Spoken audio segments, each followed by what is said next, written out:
No one noticed the boy at first, and that was how he had learned to survive, by being small enough to slip through the cracks of a world that rarely slowed down. Standing near the edge of the crowded subway platform with a battered acoustic guitar that had one cracked edge and strings mismatched in color, his sneakers held together with tape, his jacket 2 sizes too big, his dark hair falling into his eyes as if even it wanted to hide him, and yet there was something quietly defiant in the way he stood there that morning, because although his stomach ached from hunger and his fingers were stiff from the cold, he had decided that today he would play the one song his late mother used to hum while washing dishes in the tiny apartment they once shared. The song she said sounded like a dream of somewhere warm and safe, somewhere you could finally rest, and as commuters rushed past him with coffee cups and briefcases and the weight of their own worries, the boy, whose name was Eli, closed his eyes and strummed the opening chords of Hotel California, not perfectly,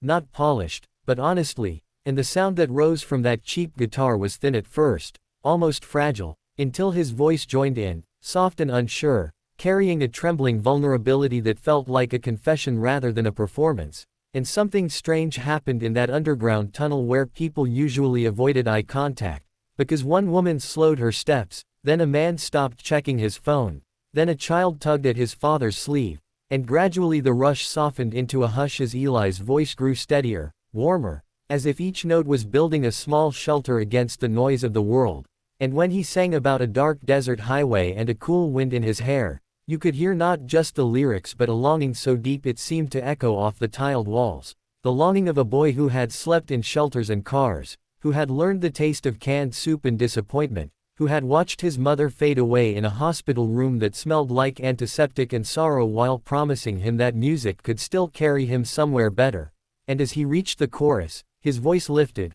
raw and aching and somehow hopeful, and it felt to those listening like he wasn't singing about a hotel at all but about the idea of belonging, of finding a place where no one would turn you away. And that was when an unexpected thing happened, because a man in a tailored coat, someone who looked like he belonged in a boardroom, not a subway, felt his throat tighten as memories he had buried rose to the surface, memories of his own childhood when money was tight and his father played old records late at night, and nearby a nurse coming off a night shift wiped her eyes thinking of the patients she couldn't save, and a homeless veteran sitting against the wall straightened his back, recognizing in Eli's voice the same loneliness he carried. And though the boy had played on these platforms before, he had never felt this connection, this shared stillness, as if the song had reached out and braided all their separate lives together for a brief, fragile moment. And when his fingers stumbled on a chord he almost stopped, embarrassed, but then he remembered his mother's smile and kept going, pouring every ounce of himself into the melody. And as he sang about mirrors on the ceiling and pink champagne on ice,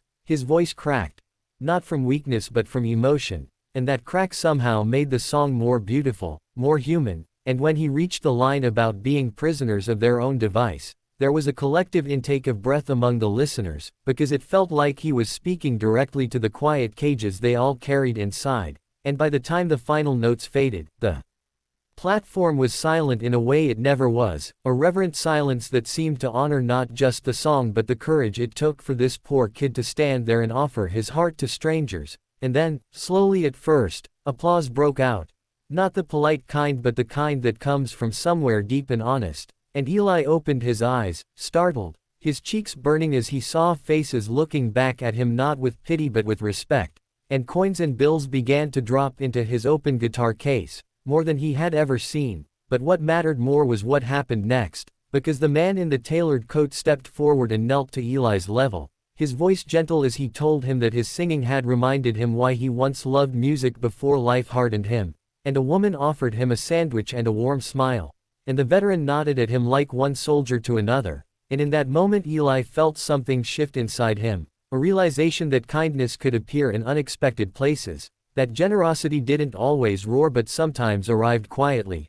wrapped in a song. And as people began to drift away, lighter somehow, carrying a piece of that moment with them, Eli packed up his guitar with trembling hands, his heart full in a way he didn't yet have words for. And he didn't know that among those who had listened was a music teacher who would later find him and offer free lessons, or that a video of his performance, captured by a commuter, would spread online and lead to opportunities he couldn't imagine. But even without knowing any of that, Eli walked up the subway stairs into the daylight feeling taller, steadier, because for the first time since his mother died, he felt seen not as a poor kid but as a human being with something worth giving, and the world felt just a little less cold, as if that song had truly opened a door to somewhere warm and welcoming, and long after the echoes of Hotel California faded from that underground space, the people who heard it carried the reminder with them that compassion can transform ordinary moments into something heavenly, that art can bridge the distance between strangers, and that sometimes the most powerful voices come from those who have almost nothing left except the courage to sing.